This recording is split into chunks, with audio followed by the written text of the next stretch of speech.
As a creative, you know how important it is to use space well. Every resume needs to look organized and easy to navigate. You want to provide. If you're a designer who uses type in most of your projects, you know the importance of choosing just the right typefaces for the occasion.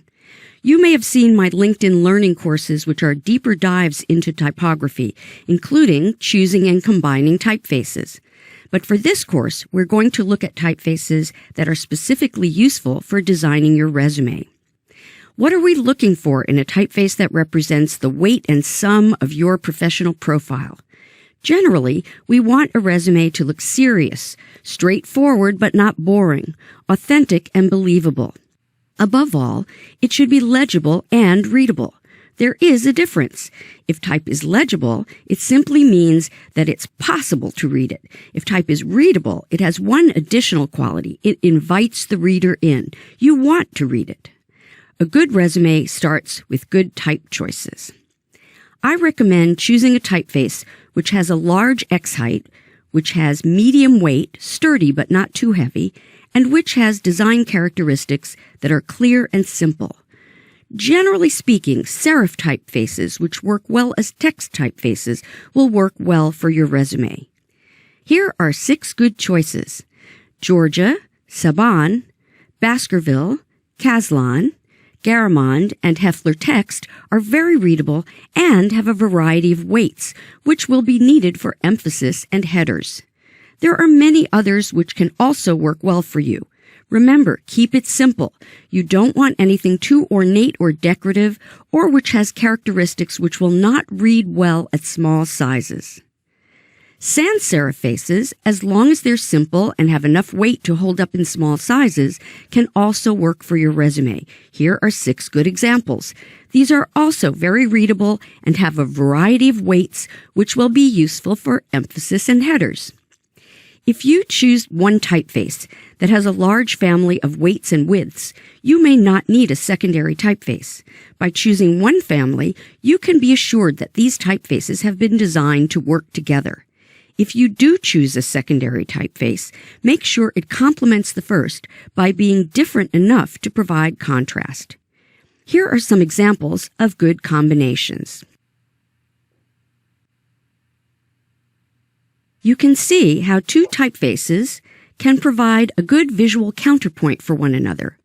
I recommend using no more than 2 typefaces for your resume. Generally speaking, a serif and a sans serif or a slab serif can pair up well. The sans serif or the slab serif can provide an accent or emphasis. It's important to remember that a resume might be viewed first on screen and then it might be printed out for review. So check to make sure your resume will look good in both circumstances. Here's a resume that looked okay at first glance on screen. But upon a closer look, especially when I printed it out, the type looked really clunky, too large and too jammed together, and too much type in the turquoise accent color. The information in the left-hand column looked tight, yet there's a big unused space at the bottom left. There's a lot of good content here, but the design and typography are getting in the way of that content. Here are the first series of steps I took to fine-tune the design and typography to make this resume much better. The original is on the left. First, I toned down the turquoise and got rid of the bottom bar, pulling everything in from the edges. Color that bleeds on a letter-sized document will not bleed when it prints out, and the white borders will be uneven, so the best advice is just to avoid a bleed. I enlarged the portrait because it's a real asset to this resume, especially because she's a photo editor. I changed the typeface to Myriad, which is a bit less fussy and has a better range of weights for the bold-faced headers. I eliminated all the unnecessary underlines. I reduced the point size of all the body copy, but especially the headers, which were way too visually loud. I moved the contact info to a better space near the top. I created 2 even columns so the work experience could flow into the second column, which eliminated so much crowding in the first column. I did a bit of rewriting, changing employment to experience and professional skills simply to skills. I added a line space to separate software skills and other skills. I added a category called affiliations. I added a bit of space between items using one of my favorite InDesign tools in the paragraph mode, Space After. Looks much better, right? Now I was ready to print it out. When I printed it out, even though it was a big improvement over the previous version, I saw a number of additional steps I wanted to take to refine this resume even further. My first round of corrections is on the left.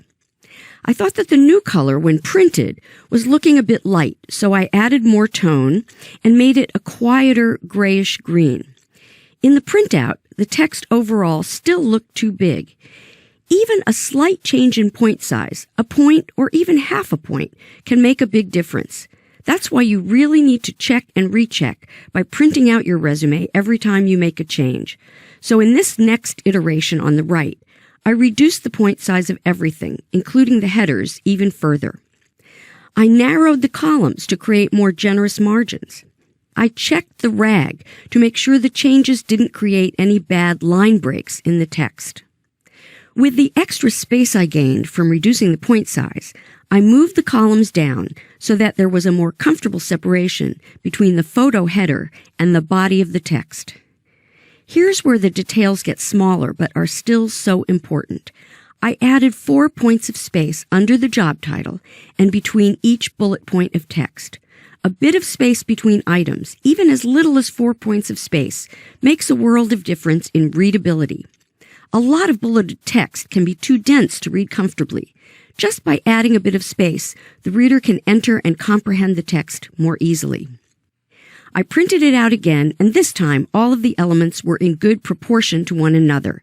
The margins felt spacious, but not too spacious, and the text looked legible and readable. As you're working on designing your resume, go ahead and experiment with different type choices. Stay within the guidelines I've recommended, and always keep comparing the printouts to see how your resume will look as a printed document. There can be quite a discrepancy between the way things look on screen and the way they look when printed out. Do you have a friend or colleague whose judgment you trust? I have one longtime friend and former colleague who I refer to as my typographic soulmate. By that I mean we share a similar typographic and stylistic aesthetic. I show him everything, and he has been an invaluable resource and a great reality check on all of my projects. I really recommend getting feedback from a trusted friend or colleague, just as you would on any design project. Sometimes we're too close to our own story to see the way it appears to others. One last tip. Through the entire process of writing and designing your resume, it's always helpful to imagine that you are the recruiter or hiring manager. Look at your own resume from an outsider's perspective. You've seen and researched other creative resumes. How does yours measure up? Think about whether the recruiter you would be happy to see your resume land on your desk.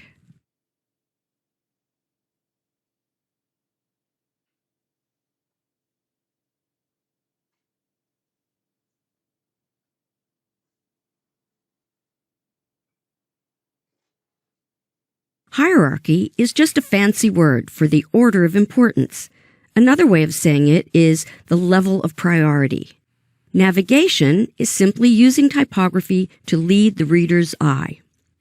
Good typographic hierarchy in navigation shows the reader the order of importance of the pieces of information that make up the contents of your resume and how to follow from one piece to the next. A resume has many layers of information, each with its own level of priority and importance. Of course, your name is top priority, on a level all its own. Your contact information is also high priority, so it should be in a primary location right at the top. The various categories of information are the next highest priority, so they should stand out from the rest of the text. There are many ways to make the categories stand out. They can be bigger, bolder, capitalized, or a different color.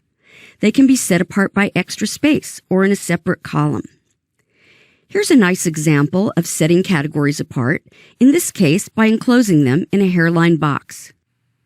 Within some categories, like experience, there can be as many as 5 different kinds of information. Typically, your job title, the name of the company, possibly the location of the company, the dates of your employment, and the job description. Each of these pieces of information should be differentiated typographically. Here are a couple of actual examples. In this first example, the company name is in caps, followed by the location in upper and lowercase, followed by the dates in italic. On the second line, the job title is highlighted in orange, and the narrative job description in black. Shifts in style, size, weight, slope, case, width, and color can indicate levels of priority by separating one piece of information from the next. Here's another way to do it. First, the job title in bold caps, then the company name in bold italic. On the next line, in slightly smaller upper and lowercase type, which is still bold, the parent company and its location, separated from the dates with vertical slashes, another way to separate information.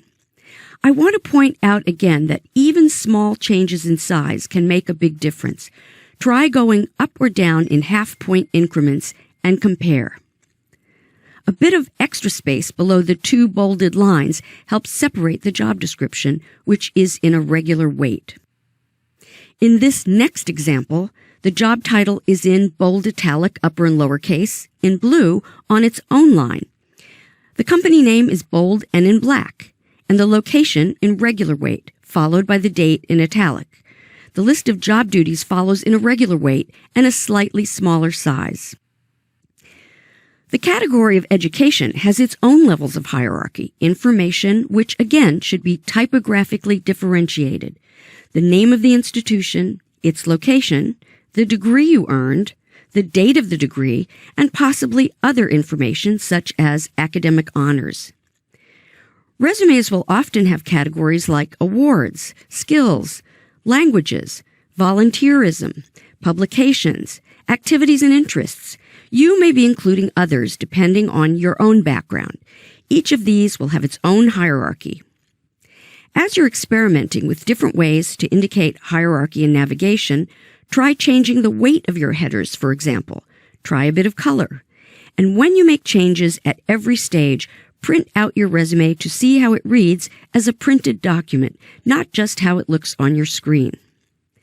Remember, each use of typographic styling is relative to the appearance of the whole. I use the word relative because the hierarchy, the levels of importance of pieces of information, exist in relation to one another. As you try different typographic approaches to indicate hierarchy, keep this in mind. If you change the size or weight or color of one kind of information, that changes its relationship to all of the other information in the same document. So you need to spend some time using your typographic tools, style, size, weight, width, case, and color, refining the relative importance of your information. The typographic hierarchy and organization of your resume speaks volumes about your design expertise and your aesthetics. I hope some of these examples of what works well will spur your imagination, but there are no hard and fast rules. Try some different design approaches.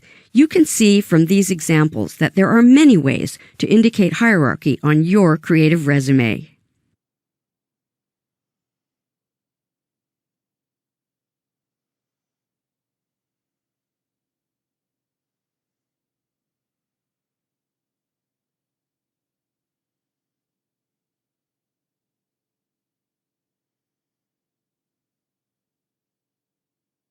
Why are we even discussing Word docs in a course about creative resume design?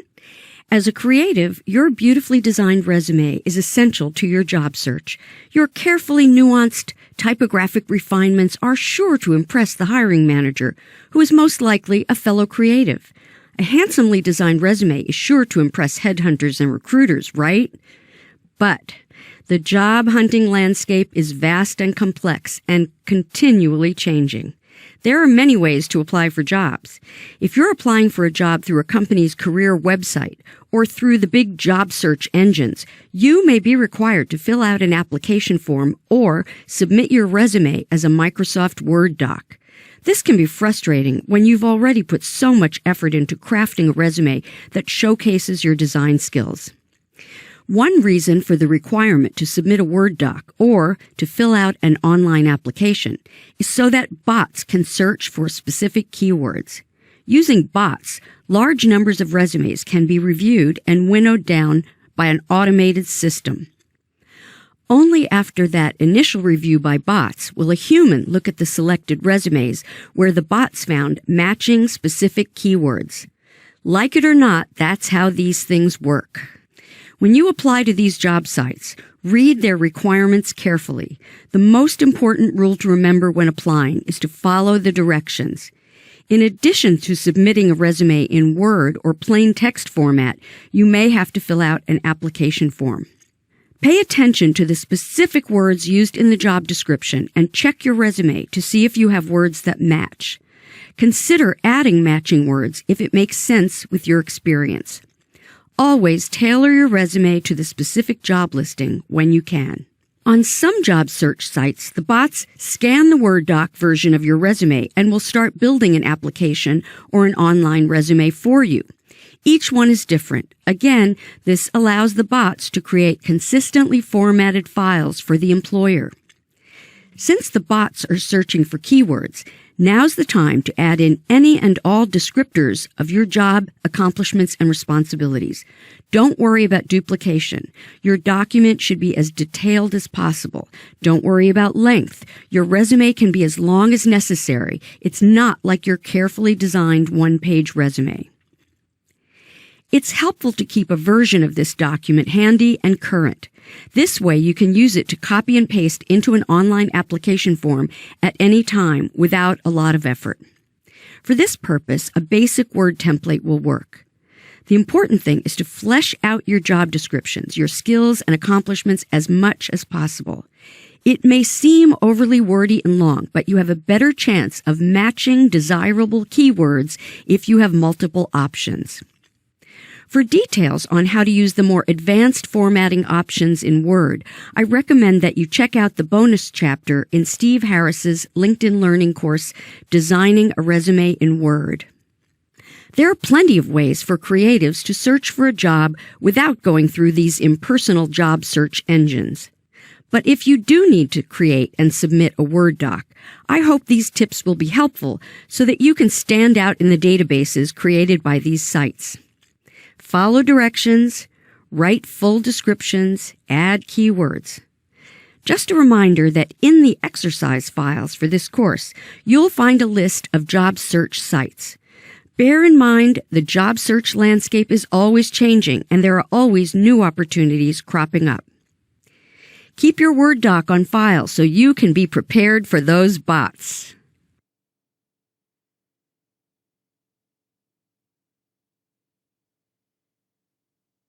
As a job seeker, you need to take responsibility for all of the information about you that exists online and that you may provide to a recruiter or hiring manager. You're in charge of everything that a search would turn up. Control your online profile. Today's job hunting landscape is complicated. Recruiters and hiring managers can easily search for information about you. Make sure that an internet search of your name doesn't turn up anything that might be negative or misinterpreted. If it does, you should take whatever steps you can to remedy any images or narratives that could harm your reputation. But a lot of your online information exists because you've put it out there. It's content that you've provided. If you're an active job seeker, you probably have profiles and resumes or bios in a number of places. This information might live in various documents or on multiple online locations. You may have multiple websites, a portfolio on Behance, a LinkedIn account, and various social media presences, for example. When it comes to your professional profile and background, it's important that all of your facts and figures are in agreement with one another. In short, all of your info should match. I've seen LinkedIn profiles with employment dates that differ from the same person's resume, for example. I've also seen a job title on a resume that differs from the one on the same person's portfolio website. These discrepancies can raise a red flag for a hiring manager. Put yourself in a recruiter's shoes. Gosh, this person's resume says she was a creative director, but her portfolio profile shows that she was an associate art director. There may be a reasonable explanation. You may have been too busy to make updates. You're working hard to advance your career, right?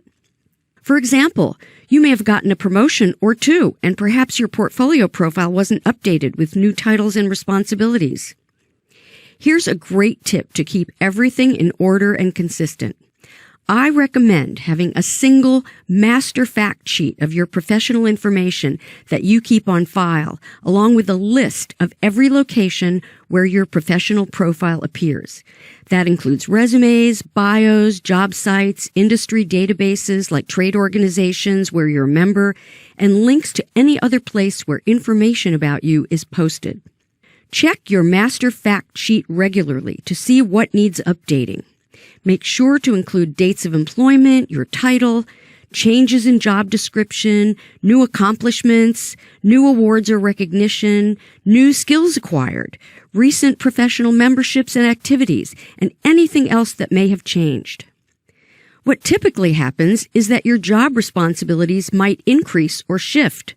For example, a print-based designer was recently asked to oversee the editing of short videos that were being filmed during a photo shoot. These videos were then used for social media postings. That new area of job responsibility added value and marketability to her resume. But she was so busy doing her job, including getting used to her new and expanded responsibilities, that she forgot to update her resume. Her title hadn't changed, but an important aspect of her job description had changed. Being consistent also applies to your professional photo. Don't forget to update your photo across all your profiles and websites. We live in an image-rich society, and your professional image can be a powerful addition to your profile. I like to see a warm, smiling, appealing face on a resume, website, social media, and wherever else you have a presence. A great portrait personalizes you. It can create a positive impression. Professional headshots aren't just for actors. Here are a couple of good examples of a professional portrait that I think really enhances the resume. So go ahead and include one if you're comfortable with that. Of course, you should make sure to use the same headshot across all media on your LinkedIn profile, your Behance portfolio, and so on. It's the visual component of your brand. And don't forget the little icon that travels around with your email. I received an email from someone who was contacting me about a job who obviously didn't realize that her little email icon photo was completely inappropriate. She was mortified when I pointed it out. Here's a great example of another way to add imagery on a resume. This one belongs to a photo editor. These small examples of her work right on her resume pack a visual punch and make her resume really memorable. It's not for everyone, but think about whether it could work for you. Whatever you do, keep all images consistent and updated. So make sure you present a unified front wherever you appear. Yes, it's a bit more work, but the upside is that monitoring regularly will keep your facts current and uniform. Think of updating your master fact sheet once a month, just the way you think of paying your monthly bills. It's worth the effort. Take responsibility for presenting a consistent professional profile to the world, and it will pay off for you.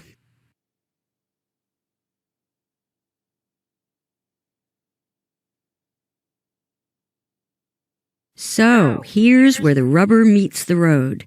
Your resume has to be perfect. Not almost perfect, completely perfect. By that I mean every word, every phrase, every grammatical construction, even every bit of punctuation should be perfect. Just because you're a creative, it doesn't mean that written perfection isn't important.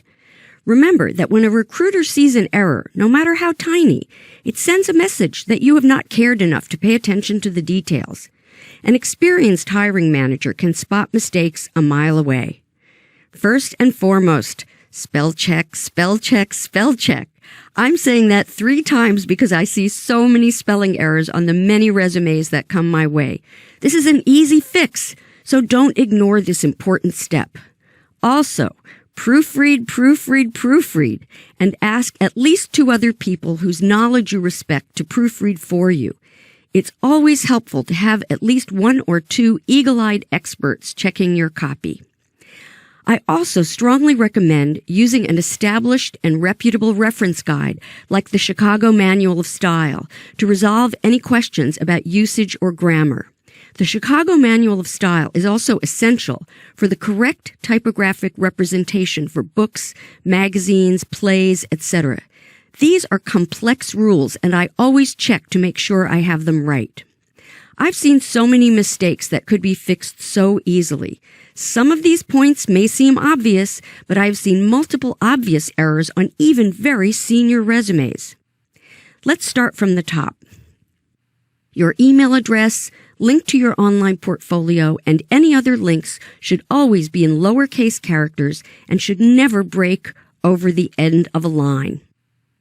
You should spell out every company name and title in your job descriptions. All city names should be spelled out. It's acceptable to use the 2-letter code for a state or for BFA, for example, for a degree. Don't assume any knowledge of acronyms. Always spell out the first use of a company name, division, product, campaign, program, etc. When in doubt, spell it out the first time you use it. If you are subsequently repeating it, you may use the acronym. If you're spelling out months, spell out all the months. If you are using the short form for months, be consistent. Know that May, June, and July are spelled out, even if the other months are abbreviated like this. You can also use the word to indicate spans of time. But if you are using a dash, don't make the mistake of using a hyphen. Spans of time should be indicated using an N dash, which is option hyphen. The N dash is longer than a hyphen, but not as long as the M dash. Depending on the typeface you are using, the default kerning pairs can create gappiness, so make sure the N dash is evenly spaced between the 2 dates. Trust me, these typographic niceties will matter to a hiring manager who cares about good typography. The correct use of the N dash will show you really know your typography. If you're using the word present or current for your current position, these words should not be capitalized. If you're using a list format, be consistent in your use of verbs. If you're starting out with a verb, make sure the tense of the verb agrees with the tense of every other verb. If this is a position that you no longer hold, be sure to use the past tense. If you're describing your jobs in the first person or the third person, make sure you've done so consistently. Within your narrative text, make sure there is just 1 space after each period. If you're putting a period after each item on your list, check to make sure that every item ends with a period. If you're not using periods, make sure that there are no periods. Again, be consistent. Think sensibly about how your lines are breaking. Avoid gappy line spaces. Avoid hyphenating rag-right copy or, if necessary, keep hyphens to a minimum. Think about breaking a phrase based on its natural phraseology. Here's an actual example with the problems that I see highlighted in yellow. There are a lot of line gaps and a couple of unnecessary hyphens.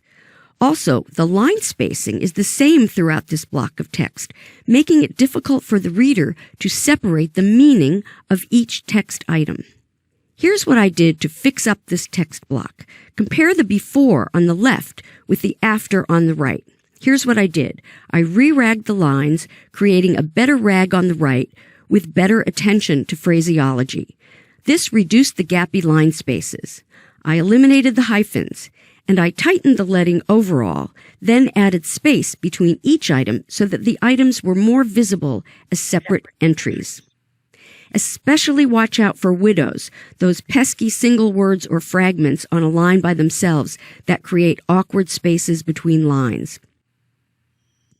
When listing software competencies, double-check the spelling of the software. I often see errors in the spelling of software. For example, InDesign has a capital D embedded in it. The same goes for WordPress. There's no space, but there is a capital P. Show the most current version of your software expertise, for example, HTML5. And you'll score points for honesty if you differentiate your levels of expertise. For example, advanced skills and familiarity with or general knowledge of. Be specific. If you're listing references on your resume, make sure that your references are okay with providing their contact information. Let them know if you're expecting them to be contacted. Stay in touch with your references in case they've changed jobs or job titles. Be sure their information, including contact information, is current on your resume. It's also fine to simply state references are available upon request. A beautifully designed resume is a must for a creative. But remember that even the most beautifully designed resume needs to be perfect. So, spell check, proofread, go over every little detail to make the best possible impression with your most important career ambassador, your resume.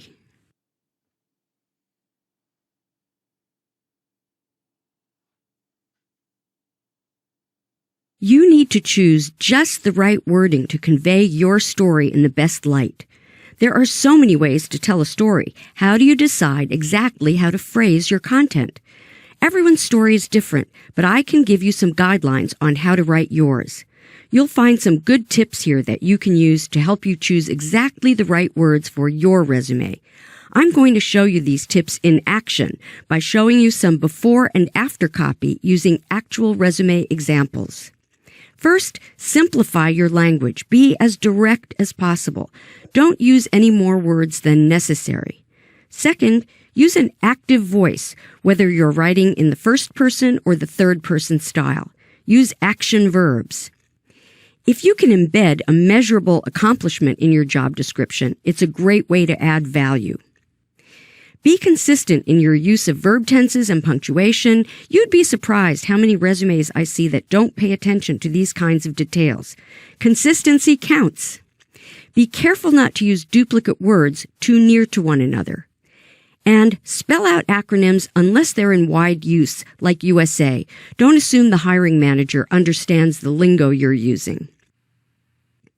I've made important changes in 3 actual examples of job descriptions. I've taken them from actual resumes that I've received, and I'm showing you the way I would rephrase them so they'll have more impact and be clearer and more readable.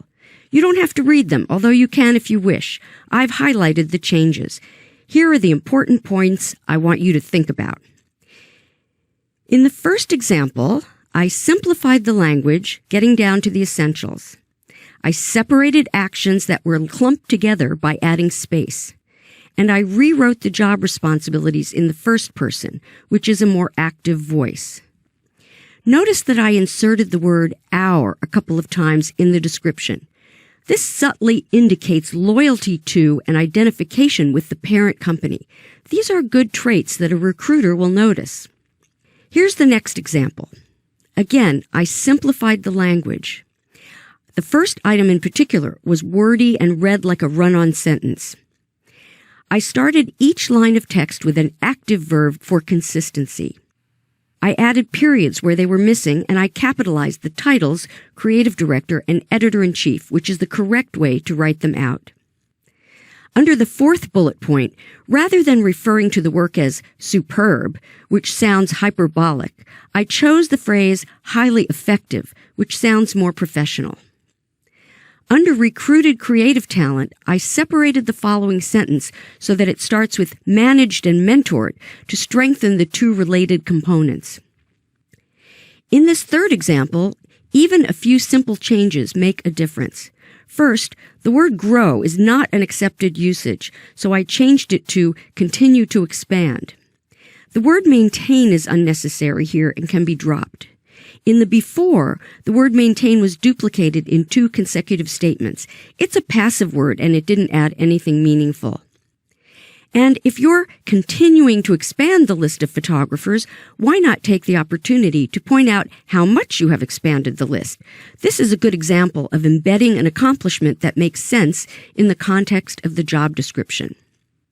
And as I did in the first example, I used the word our where appropriate in the decision. Your content will be different, but you can apply these same principles to your own resume text.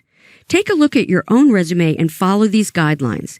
Simple and direct language, an active voice, and avoid duplication and meaningless phrases. Be consistent in your usage and add accomplishments when you can point them out. You'll be amazed at what a difference these few basic rules can make. One last tip about language that may help you stand out from the crowd. Every so often, I come across a resume with a phrase that gives me an unexpected but positive insight into the job candidate. Here are a few that were particularly memorable. One candidate wrote that her strengths included curiosity and a sense of humor. Another candidate mentioned that he was able to handle difficult people. And I loved seeing another candidate's passion for identifying fonts in the wild. Each of those phrases gave me a more positive feeling about that person. Think about whether you can inject a bit of personality into your resume. But be authentic. A few memorable details can give a recruiter a good reason to take the next step with you.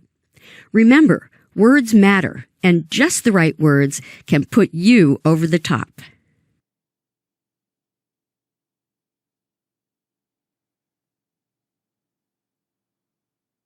Now's the time to ramp up your efforts to reach out to your colleagues, friends, professional acquaintances, fellow students from your time at college. In other words, your networks. Networking is a misunderstood and even feared word, but your networking skills are critical to your professional success, and you can develop these skills just as you can develop any other skills. Plugging into the connections you already have is easier than you think.